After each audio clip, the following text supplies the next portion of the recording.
హే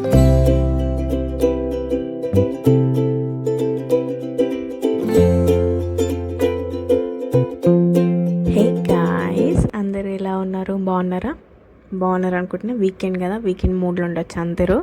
so ఈ vlog వచ్చేసి మా హస్బెండ్ ఇండియా టు యూరోప్ వెళ్ళేటప్పుడు అనమాట. సో ఎంత క్లమ్జీ ఉండేనో మా ఇల్లు, ఇంకా సదరవడము, అసలు టైం లేకుండే. ఇంకా ఫోన్ కోసం ఆల్మోస్ట్ 3 days వేస్ట్ అయింది కదా మాకు, తిరగడమే సరిపోయింది. సో ఇంకా కొంచెం షాపింగ్ పెండింగ్ ఉండే, ఇంకా పెండింగ్ ఉండే అనమాట. సో మేము కొద్దిగా టైం దొరికితే మార్నింగ్ కొంచెం బ్రేక్ఫాస్ట్ కంప్లీట్ చేసుకొని ఆఫ్టర్నూన్ షాపింగ్కి వెళ్ళి వచ్చామన్నమాట రిటర్న్. సో నైట్ ఫ్లైట్ కదా అని చెప్పి, సో అది చేసుకున్నాక ఇంకా నేను ప్యాకింగ్ అనేది స్టార్ట్ చేసేసాను. అసలు ఇల్లంతా చిందర వందర ఉంది. ఇంకా నేను కొంచెం బిజీ ఉంటే చాలు మా వాడికి టైం దొరుకుతుంది అనమాట, ఏది ఎక్కడ పడేయాలా అని చెప్పి చూస్తుంటాడు. ఈ మధ్య బాగా బాల్కనీల నుంచి కింద పడేయడము అలవాటు చేసుకున్నాడు. అంటే బొమ్మలనే కాదు, చెంచాలు కావచ్చు, గిన్నెలు కావచ్చు, ఏది దొరికితే అది వేస్తున్నాడు. అసలు ఈవెన్ నా ఫోన్ కూడా వేసిండు. ఇంకా నయం, అది అసలు పగిలిపోలేదు, థ్యాంక్ గాడ్ అనుకున్నా. ఇంకా అసలు ఆ డే అంతా ఇంకా మాకు సైలెంట్ అనమాట, నేను నా హస్బెండ్. అంటే లాంగ్ డిస్టెన్స్ రిలేషన్షిప్ అనేది లాంగ్ డిస్టెన్స్ రిలేషన్షిప్లో ఉన్న వాళ్ళకి మాత్రమే అర్థమవుతుంది. అండ్ లవ్లో ఉన్న వాళ్ళు వేరే, and the couple are different. ఒక్కసారి మ్యారేజ్ అయ్యాక మళ్ళీ లాంగ్ డిస్టెన్స్ రిలేషన్షిప్లో ఉండాలి అంటే చాలా టఫ్. అసలు అబ్బాయి చెప్పాలన్నా, ఎన్నిసార్లు వెళ్ళి వచ్చినా కానీ మళ్ళీ చెప్పాలన్నా కానీ కొంచెం కష్టమనే చెప్పాలి. ఇంకా ఏంటి అంటే కొంచెం నా హెల్త్ ఇంకా సెట్ అయ్యాక వెళ్దామని చెప్పి అనుకుంటున్నాను నేను కూడా. So we are planning for that అనమాట. సో ఇక్కడ అంటే నేను ఇప్పుడు ఉండేది హైదరాబాద్లోనే అనమాట, కాకపోతే అమ్మ వాళ్ళ దగ్గరనే ఉంటున్నా. ఎందుకంటే ఇప్పుడు బాబు చిన్నగా ఉన్నాడని చెప్పి ఉంటున్నాను. అంటే మా రెంట్ మేమే పే చేసుకుంటాము, అన్నీ మావి మేమే పే చేసేసుకుంటాం అనమాట. సో ఇంకా అమ్మ వాళ్ళకి ఏమైనా కావాలంటే ఇంకా మేము చూస్తాము, అట్లా ఏం లేదు. కానీ బాబు చిన్నగా ఉన్నాడు, నేను హ్యాండిల్ చేసుకోవడం అవ్వట్లేదు అని చెప్పి ఉంటున్నాను. సో అత్తమ్మ వాళ్ళు ఉండేది నల్గొండ. ట్రావెల్ చేసిన ఎన్నిసార్లు వచ్చేరినా, 1 monthకి 2 monthsకి ఎన్నిసార్లు వచ్చేరినా కానీ ఆ బాధ అనేది ఉంటుంది. అది ఓన్లీ వైఫ్ అండ్ హస్బెండ్ ఎవరైతే లాంగ్ డిస్టెన్స్లో ఉన్నారో వాళ్ళకి మాత్రమే అర్థమవుతుంది, అందరికీ అయితే అర్థం అవ్వదు. It's not easy thing. And అలా స్టే చేయడము, ఏదైనా అచీవ్ చేయడమైనా కానీ చాలా కష్టము. అంత ఈజీ కాదు, కనిపించినంత ఈజీ కాదు. వచ్చి వెళ్తున్నాడు కదా ఏముందిలే అన్నట్టు మాట్లాడతారు మన చుట్టూ ఉన్న వాళ్ళు. బట్ ఆ పెయిన్ అనేది మనకే తెలుస్తుంది.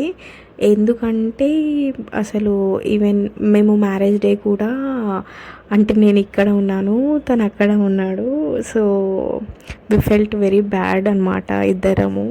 అంటే ఒక మ్యారేజ్ డే అనేది కూడా ఏదో జస్ట్ చేసుకోవాలి అని చెప్పి చేసుకోవడం తప్పితే ఇంకేం లేదు అక్కడ.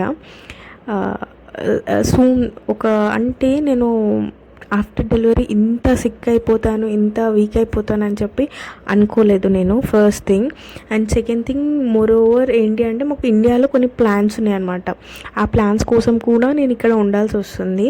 వన్స్ మా ప్లాన్స్ అన్నీ ఎగ్జిక్యూట్ అయ్యాక మళ్ళీ మేము వేరే దానికి ప్లాన్ చేస్తున్నాము. సో ఈ కమింగ్ వ్లాగ్స్లో నేను చెప్తాను. ఇఫ్ పాసిబుల్ అయితే మాత్రం నేను ప్రతిదీ రికార్డ్ చేసుకోవడానికి నేను ట్రై చేస్తాను, పోస్ట్ చేయడానికి.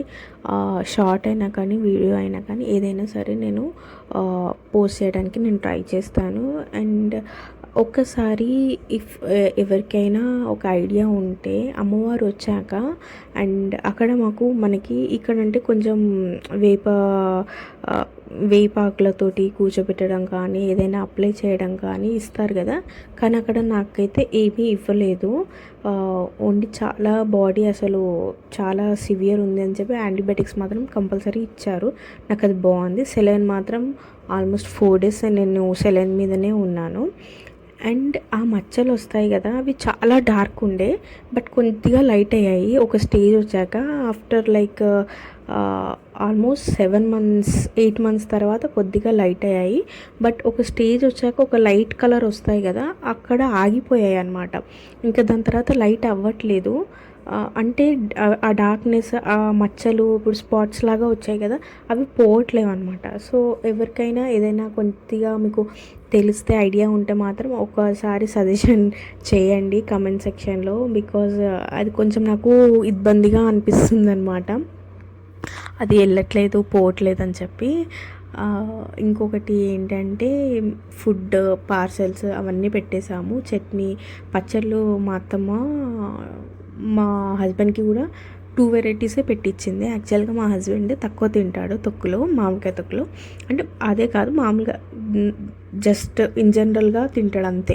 బట్ నేను అలా కాదు, ఇన్ జనరల్గా తినను అనమాట, ఉల్టా అనమాట మేమిద్దరం. సో అన్నీ ఇంకా తొక్కులు అత్తమ్మ పెట్టించినవి అన్నీ పార్సల్స్ పెట్టేశాను, ప్లాస్టర్ తోటి మంచిగా వేసేసి పెట్టేశాను. తర్వాతకి కొద్దిగా కొంచెం వర్షం పడేలాగా ఉండే, బట్ థ్యాంక్ గాడ్ పడలేదు. అండ్ మేము ట్రాఫిక్లో కూడా ఎక్కడ స్టక్ అవ్వలేదు. బట్ స్టార్ట్ అవ్వడమే మేము లేట్ స్టార్ట్ అవుదామని చెప్పి అనుకున్నాము. అరౌండ్ 9కి అలా ఫ్లైట్ ఉండే అనుకుంటా. అయితే సరిపోతుంది, ఇంటర్నేషనల్ ఫ్లైటే. అండ్ అంటే అన్నీ తెలుసు కదా, బోర్డింగ్ పాస్ అవన్నీ తీసేసుకున్నాం అనమాట. జస్ట్ వెళ్ళి మనం లగేజ్ తీసుకొని వెళ్ళిపోవడం అంతే, ఏం లేదు. చెక్ఇన్కి డైరెక్ట్ సెక్యూరిటీ చెక్ఇన్కి వెళ్ళిపోవడం. సో మనం 7:30కి స్టార్ట్ అయితే ఆల్మోస్ట్ 8:15 వరకు మ్యాక్సిమం, ఇంకా 8:30 వరకు రీచ్ అవుతాము. సో ఈయనది వచ్చేసి బోర్డింగ్ వచ్చేసి 9:30కి అలా ఉండే. సో ఓకే, సెట్ అవుతుంది అని చెప్పి అనుకున్నాము. బట్ మేము స్టార్ట్ అవ్వడమే ఆల్మోస్ట్ 7:45కి అలా స్టార్ట్ అయ్యామనుకుంటా. బాగానే లేట్ అయింది. సో ఇంకా మేము అంటే స్టక్ ఎక్కడ అవ్వలేదు ట్రాఫిక్లో, ఇంకా మేము రీచ్ అయిపోయామన్నమాట. రీచ్ అయిపోయాక ఇంకా ఏముంటుంది, ఏం లేదు. ఇంకా మా హస్బెండ్ ఏమో అసలు వెళ్ళబుద్ధి అవ్వట్లేదు, నేనేమో లేట్ అవుతుందేమో వెళ్ళాను నేను. ఇంకా అలా సరిపోయింది. ఇంకా మా వాడేమో, మేము ఏమనుకున్నాం యాక్చువల్గా మా బాబు చాలా ఏడుస్తాడు అనుకున్నాం. అంటే వాడికి అర్థమవుతుంది, అన్నీ చదువుతుంది, అమ్మ నాన్న వెళ్తున్నాడు ఏరోప్లేన్లో, అన్నీ అర్థమవుతున్నాయి అనమాట. అడుగుతున్నాడు, మేము చెప్తున్నాము. బట్ మేమైతే చాలా ఏడుస్తాడేమో, పట్టుకుంటాడేమో, పోనివ్వడేమో అని అనుకున్నాం అనమాట. అంటే ఇప్పుడు తను ఎక్కడికైనా బయటకు వెళ్ళేది ఉంటే, ఇప్పుడు బండి కీస్ తీస్తే పోనివ్వడు అనమాట ఎక్కడికి. ఇప్పుడు మా నాన్నని కూడా అలానే చేస్తాడు, నో తాత అని చెప్పి పోనివ్వడు. సో మేము అలానే చేస్తాడేమో అని చెప్పి మేము చాలా భయపడ్డాము. బట్ అక్కడ చెక్ ఇన్ అవుతుంది, నాన్న వెళ్తున్నాడు అని చెప్పి మేము చూపించడము అవన్నీ చేసాము. బట్ ఏరోప్లేన్ వెళ్తున్నాడా అని చెప్పి అన్నాడు, డల్ అయ్యాడు. సరే బాయ్ నాన్న అని చెప్పాడు అనమాట. అంటే చాలా మెచ్యూర్గా బిహేవ్ చేశాడు. అండ్ మళ్ళీ తర్వాత నెక్స్ట్ డే ఇంకా అడిగాడు, అమ్మ నాన్న అని చెప్పి అడిగాడు, ఫోన్ చేయాలా నాన్న అంటే, చెయ్యమ్మ మాట్లాడదాం అన్నట్టు మాట్లాడాడు అనమాట. నాకు చాలా బాగా అనిపించింది వాడి మెచ్యూరిటీ. అంటే అసలు ఇంకా అంటే కొంతమంది లేవగానే ఇంకా గుర్తొచ్చి ఏడుస్తారు కదా, అంటే వాడు ఉన్నది 2 years, కానీ వాడి అన్ని అలవాట్లు కానీ ఇవన్నీ చాలా వేరే లెవెల్ ఉన్నాయి అసలు. అంటే ఇంక అప్పటి నుంచి ఇప్పటివరకు ఏడ్చింది లేదు నాన్న కావాలని చెప్పి. ఒకవేళ బాగా మిస్ అయితే మాత్రం తనే ఫోన్ తీసుకొని వచ్చి ఇస్తాడు, ఫోన్ చేయమని చెప్పి వాళ్ళ ఫాదర్కి.